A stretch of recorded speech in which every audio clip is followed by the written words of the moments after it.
Hey guys, you're back with Two Birds, One Stone, backyard gardening and living. Today I'm going to be planting out some fingerling potatoes. These are Ozzettes. They have a special place on the Olympic Peninsula because they were brought by the Spanish when the Spanish were coming in the 1700s, I believe. And they had a little fort or a little settlement that they abandoned, and the Macabre Native Americans grabbed onto these things. So these are direct descendants from the South America potato. The genetics are South American, which is unusual for a potato because most potatoes went to Europe before they came back to North America. But these are directly from South America, and they've been sustaining the Macabre Native Americans there for at least 200 years. Perfect little carbohydrate, and they are delicious. They're buttery and nutty, and they have a more wild flavor.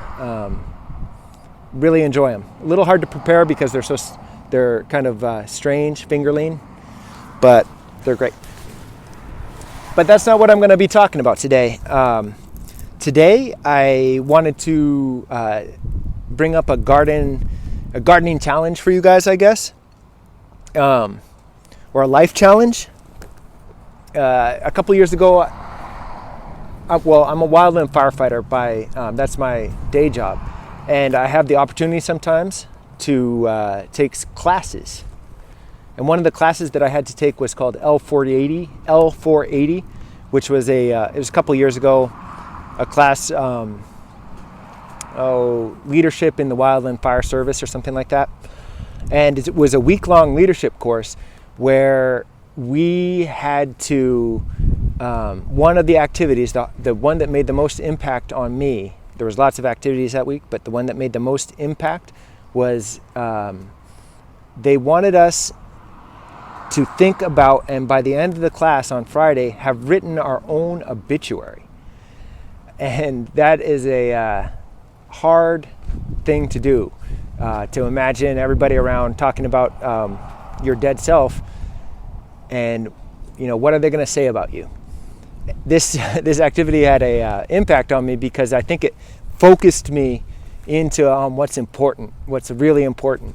And so if you're up for a challenge, you could have somebody else write an obituary about you, or you could write your own obituary. Yeah, see what you come up with. Would you be happy or would you be sad?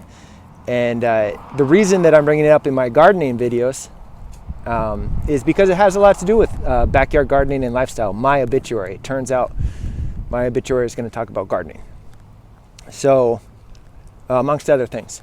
I got one review on my obituary from my son who said, "Papa, that's not very humble." And I said, well, it's my obituary. Hopefully people don't normally say things that are bad about you at your funeral. Anyway, I'm going to be planting these out, Ozzette potatoes, and give you a little montage. Please listen to my obituary and consider this activity yourself, because it really had an impact on me and it focused me on what's important. So take a listen, tell me what you think, and if you write your own obituary, put it in the comments. Tell me what you think. Thanks for watching. Two Birds, One Stone, backyard gardening and living. Le bonheur de ce monde, the happiness of this world. Paul lived his life through the image of an old French sonnet that spoke of happiness. He grew up with the poem, Le bonheur de ce monde, that hung on the wall of his father's cabin. He engraved Christopher Plantin's words to the yellow stucco wall overlooking his garden, where the sea breeze battles the smell of pear blossoms. So his son, Emiliano, could wide-eyed wonder of happiness. Paul had few possessions, but those that he owned were handsome and worn. A comfortable, well-kept house, a productive garden, good wine and fine food. He was happy, though not because of his possessions, but because of his family. He was a faithful and loving husband, a caring father who would both gladly learn and gladly teach.